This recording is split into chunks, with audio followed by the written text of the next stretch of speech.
Assalamualaikum warahmatullahi wabarakatuh. Bagaimana kabarnya anak-anakku semua? Semoga semuanya selalu sehat walafiat, selalu semangat, tetap semangat. Oke? Hari kedua ini di MPLS kita akan membahas tentang belajar efektif di masa pandemi. Dengan siapa yang berbicara? Perkenalkan, nama saya Uning Purwati. Saya mengajar pelajaran IPA terpadu. Hari ini Ibu akan membagikan 4 tips belajar efektif di masa pandemi. Apakah itu? Bagaimana sih tips belajar efektif di masa pandemi? Yang pertama adalah menentukan suasana ruang untuk belajar. Yang kedua, sekolah daring itu sama dengan sekolah offline. Yang ketiga, jangan nyambi. Dan yang keempat adalah sosialisasi dan komunikasi sebagai sarana merefresh otak.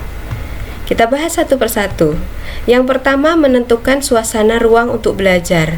Bagaimana caranya? Kita mencari tempat yang nyaman. Tidak harus yang mewah, tidak harus ruang belajar tersendiri, tetapi asalkan bersih, cukup penerangan dan tidak bising, itu sudah cukup. Ya. Jadi tidak perlu meminta kepada orang tua harus mewah. Asalkan kalian sudah nyaman untuk belajar, berarti itu sudah cukup. Yang kedua, menganggap bahwa sekolah daring itu sama saja seperti sekolah offline. Jadi kalian tetap bangun pagi, mandi, kemudian pakai seragamnya. Kalau yang biasa sarapan, usahakan sarapan pagi. Kemudian siapkan buku-buku sesuai jadwal. Ya. Karena ini sekolah daring, maka siapkan handphonenya, gawainya disiapkan. Cari sinyal. Kemudian jangan lupa siapkan buku tulis untuk mencatat materi yang sudah disampaikan. Yang ketiga, jangan nyambi. Meskipun belajar di rumah santai, tetapi jangan salah, kalian tetap harus fokus.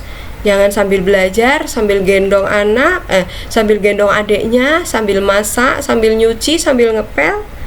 Jangan ya. Usahakan waktunya belajar minimal 1-3 jam waktu belajar kalian di rumah. Ya, paling lama 6 jam. Itu pun ada belajar mandirinya. Jadi, usahakan tetap fokus, konsentrasi agar belajar lebih efektif. Tips yang keempat, Bu, kan kita kalau belajar terus otak jadi penuh. Nah, saatnya kalian bersosialisasi dan komunikasi. Itu sebagai sarana untuk merefresh otak kalian. Boleh main keluar sejenak bersama teman ya, tetapi tetap jaga protokol kesehatan. Dan ketika keluar bertemu dengan teman-teman, lakukan kegiatan yang berfaedah. Nggak harus yang mewah kan, main-main pun cukup dengan duduk bersama, kumpul-kumpul, tapi sambil diskusi tentang pelajaran itu jauh lebih baik. Itulah keempat tips yang bisa saya bagikan. Anak-anakku semua bisa belajar dengan lebih baik di masa pandemi ini. Ibu ulang, tadi tips yang pertama apa? Tips yang pertama adalah mengatur suasana ruang belajar. Yang kedua adalah sekolah daring sama dengan sekolah offline. Dan yang ketiga, jangan nyambi. Ya, usahakan fokus, tetap fokus. Dan yang keempat adalah sosialisasi dan komunikasi sebagai sarana merefresh otak. Ada satu lagi titipan dari Dewan Sekolah, dari para guru, yaitu etika menghubungi guru. Saat ini kan sekolah daring ya, makanya ada grup-grup WA. Nah, hati-hati sekali, ini yang masih kurang diperhatikan oleh siswa-siswiku semuanya. Perhatikan waktu. Yang pertama, perhatikan waktu. Jika menghubungi gurumu, usahakan tidak jam istirahat, tidak jam sholat. Dan hindari menghubungi guru itu di atas jam 8 malam. Kemudian yang kedua, jangan lupa awali dengan salam. Selamat pagi, assalamualaikum, atau selamat sore, begitu. Dan yang ketiga, kalian harus berusaha memperkenalkan diri dulu. Tidak harus panjang, perkenalkan diri dengan singkat, sebut nama dan kelasnya. Kemudian yang keempat, ucapkan kata maaf. Bu, kita kan tidak salah, kok kita harus minta maaf? Yang pertama, ketika kalian menghubungi guru, itu pastinya sudah mengganggu waktunya.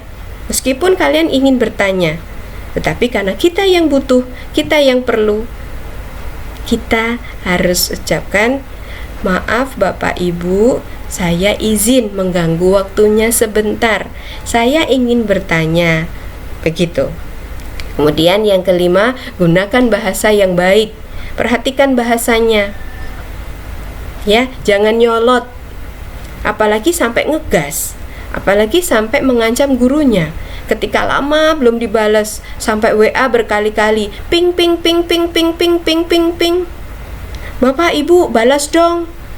Bu balas dong WA saya. Nah, itu tidak sopan ya anak-anakku sekalian.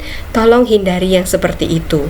Guru juga manusia. Dia juga punya kegiatan yang lain yang harus diurus. Cukup sabar. Kalaupun terlalu mendesak, coba baca lagi yang sudah diumumkan di grup WA. Bisa jadi jawaban yang kalian tanyakan sudah ada di situ. Kemudian yang keempat, to the point dan akhiri dengan kata terima kasih. Tidak perlu kalian bercerita panjang kali lebar dan kali tinggi, tetapi cukup perhatikan waktu, awali dengan salam, perkenalkan diri, ucapkan maaf terlebih dahulu, dan dengan bahasa yang baik dan benar kalian menyampaikan maksud dan tujuan. Kemudian jangan lupa akhiri dengan terima kasih. Semoga tips yang ini bisa kalian praktekkan. Etika menghubungi guru bisa kalian praktekkan. Tips belajar di masa pandemi juga bisa kalian praktekkan. Ibu percaya kalian akan bisa menjadi siswa yang berprestasi meskipun belajar daring dari rumah. Mungkin itu yang bisa saya sampaikan. Banyak kurang lebihnya saya mohon maaf. Terima kasih. Sampai jumpa. Dadah. Kita sama-sama berdoa semoga sekolah bisa ketemu offline seperti biasa. Assalamualaikum warahmatullahi wabarakatuh.